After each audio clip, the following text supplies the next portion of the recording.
great people of faith. My grandfather was a university professor. So was my great-grandfather, both of them at the same time at the University of Idaho, a state in the States. But my grandfather had made a confession of faith at age 16, had completely walked away from it. And so my father, as he grew up, he just was, tried to follow in the footsteps, but he was continually just browbeaten. And so by the time my mother and he had me out of wedlock, so I was like almost their high school graduation present, let's just put it that way. And so that's how my life sort of started. And that's not a good way to start. And so my dad had a lot of demons because of just the way my grandfather was, and just really just on him all the time and high expectations and things. And so he continued to really just struggle with things. Well, the Lord finally at age 30 had brought him to faith. Well, at about age 9, because of just some of the baggage in her life and some of the things going on with my father, she just walked out the front door. And I was the oldest of 4 children. So you can imagine that impact on the life of a child was pretty significant. And now all of a sudden I was the second parent at age 9. And that did not go well with me. So I was the vandal, I was the burglar, I was the prankster in the neighborhood.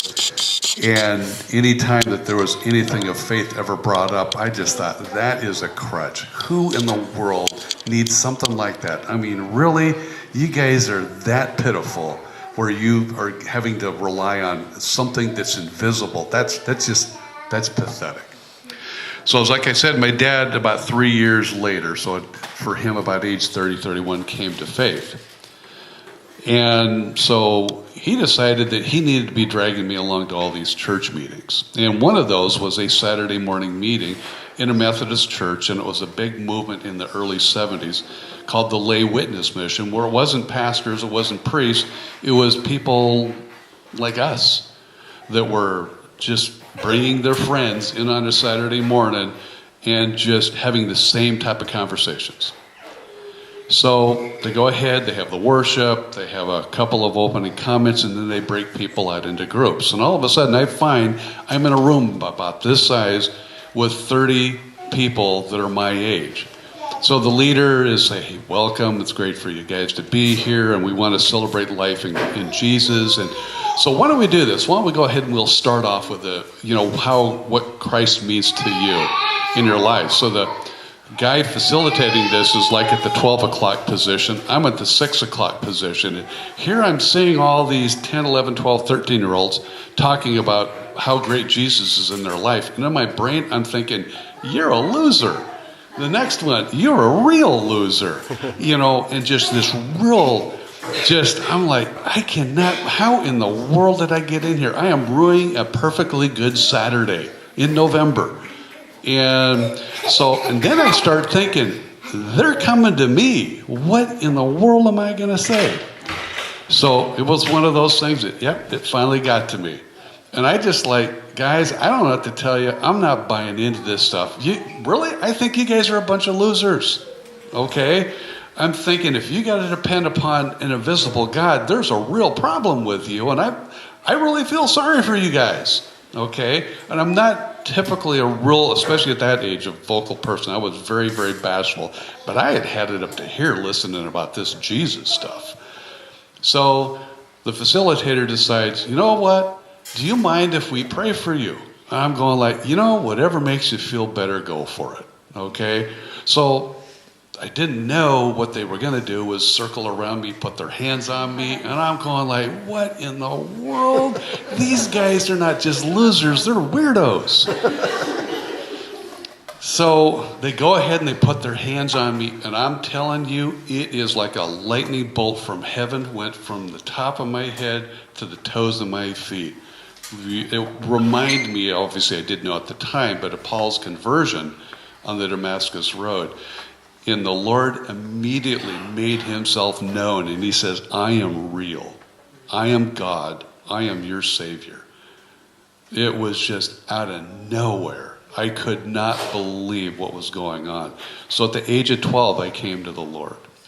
And just an amazing way. And it was a faith that never, I mean, yes, I had my low points and things like that, but it was always there. And I really did have a hard time in high school because so many of my peers didn't really take it seriously.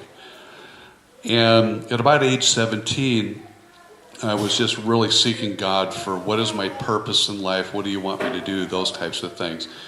And it was just one of those moments where I don't know if it was an audible voice or if it was one of those things where he just, speaks to the heart in such a way that it's unmistakable. But he says, Claude, I need you to commit your life totally to me. And I need you to preach my word. That is what I need you to do. That is your purpose in life. And so I'm thinking, wow, that's pretty interesting. How in the world is that going to happen? Well, amazingly, I graduated high school, became part of a church, and they had a pastoral development program. So I actually became an elder, and this is going to sound crazy. It almost sounds like it's an oxymoron, but I became an elder in our church of about 800 people at the age of 19 and started pastoring as the associate pastor at age 20. And the Lord had just given me amazing insight and wisdom. But then sort of like Joseph, a little cocky and arrogant as well too, okay? And so what ended up happening is they had me for the price of approximately 40 pounds a week and a bed to sleep in. Mm-hmm. So that was quite a deal. And I was working, quite a few hours a week. And part of the provision was that once I, was going to get married, that they would go ahead and provide the support. Well, I ran into this amazing young lady, Elaine, and so that's an amazing story in and of itself. But we became married in the church because of the recession that was going on in the early 80s in America. The church could not afford to keep us. And so I ended up putting out 100 applications for employment in other places and absolutely nothing. So at about that time, we became pregnant with our first child, our daughter, Jessica. And my mother comes up with this great idea. My dad had remarried to a fantastic Christian woman. And she says, why don't you go into the military? And so I'm like 22 years old. Or 23, and I go like, there is no way I'm ever going to go into the military. That's just not happening. Well, within 8 weeks of that statement, I found myself in the United States Air Force. Okay, and so I'm thinking, I'm going to go ahead, I'll do this. I was madder than the dickens with the Lord because you told me I am to be preaching your word. I'm supposed to be a pastor. I was doing that. What in the world? You have just pulled the carpet out from underneath me. And so I'm thinking, okay, 4 years, pay off the baby, we're done. At every point in the Air Force, you have 4-year or 6-year enlistments. At every point, the Lord put us in an impossible situation where we could not get out. It was just phenomenal. And I wrestled with the Lord for many years, and I found out what he was really doing was taking those rough edges off, but also teaching me how do you love people that don't know him in work-related situations? And I found that is where we have the greatest opportunity to share Christ. Because those are the people we spend more time with than anyone else. So they know who we are. They know when we go through crises, what it is that we do. They know that when we're given tasks, if we are responsible, if we're the go-to person, or if we're the person that you don't go to. All those things reflect on who Christ is. So it got to the point where one day, I've been in the Air Force for about 15 years, and I'm walking up to my workplace, and he basically says, this right now is your pastorate. So there's not a single person saved. And he says, and I need you to be praying for every one of these people daily. So I'm thinking, wow, that's interesting. That's overwhelming, but it's interesting. So I started being obedient to the Lord, and I was excited because I thought, wow, they're going to change. What ended up happening, I changed. I started seeing them the way that he saw them.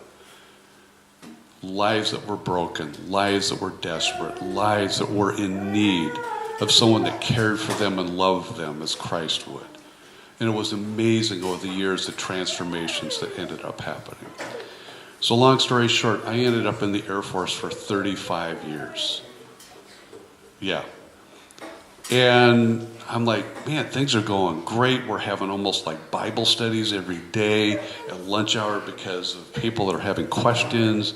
I'm doing invocations. I'm actually doing weddings in front of my hundreds of my peers.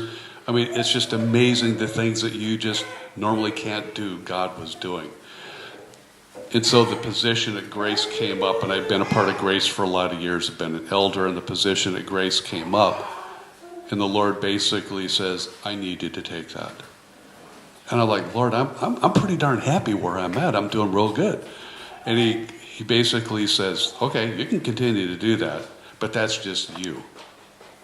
You have the ability now, because for 35 years I've had you in real world seminary.